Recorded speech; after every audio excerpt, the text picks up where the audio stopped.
গতকাল বিশৃঙ্খলার পরিস্থিতি, তার জন্য 2টি স্বতঃপ্রণোদিত মামলা রুজু করেছে পুলিশ। সেই সম্পর্কিত কি তথ্য রয়েছে? পার্থপ্রতিম ঘোষ আমাদের সঙ্গে রয়েছেন, আমাদের প্রতিনিধি। পার্থ,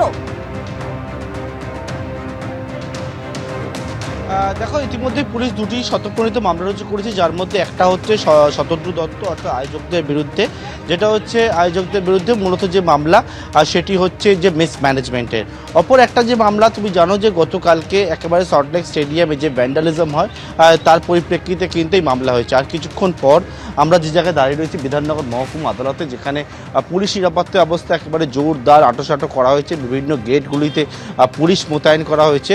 সেখানে কিন্তু ইতিমধ্যে কিছুক্ষণ পর শতদ্রু দত্তকে নিয়ে আসা হবে এবং নিয়ে আসার পরবর্তীকালে ইতিমধ্যে আমরা যেটা দেখতে পাচ্ছি, শতদ্রু দত্ত পরিবারের সদস্যরা তারা এসে পৌঁছেছেন এখানে আদালত চত্বরে।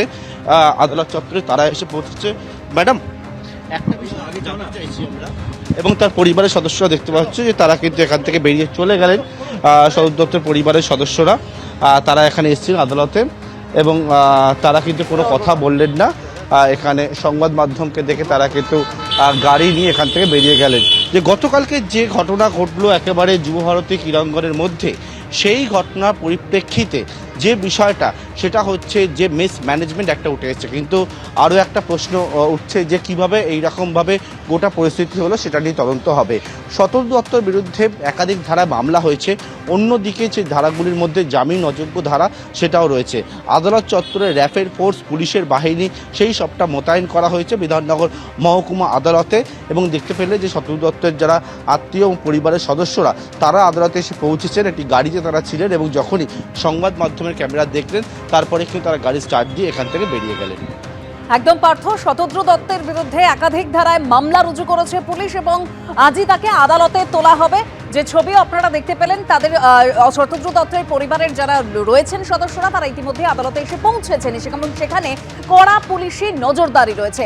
আর গতকাল এই যে ছবি, যেখানে লিওনেল মেসিকে দেখতে পেলেন না দর্শকরা, তারা বোতল বৃষ্টি করলেন, একেবারে তাঁবু উপড়ে ফেলা হয়েছিল, আগুন জ্বালিয়ে দেওয়া হয়েছিল। একাধিক প্রশ্ন, এত টাকা দিয়ে টিকিট কেটে কেন মেসিকে দেখতে পেলেন না দর্শকরা? মেসিকে ঘিরে রইলেন মন্ত্রী, ভিআইপি অনুগামীরা, ভালোভাবে দেখতেই পেলেন না দর্শকরা।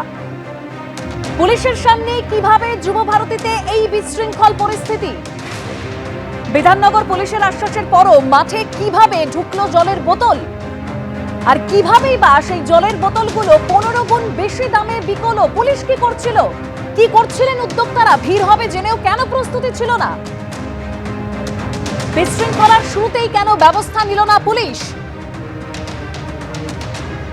এবিপি আনন্দ, এগিয়ে থাকে, এগিয়ে রাখে।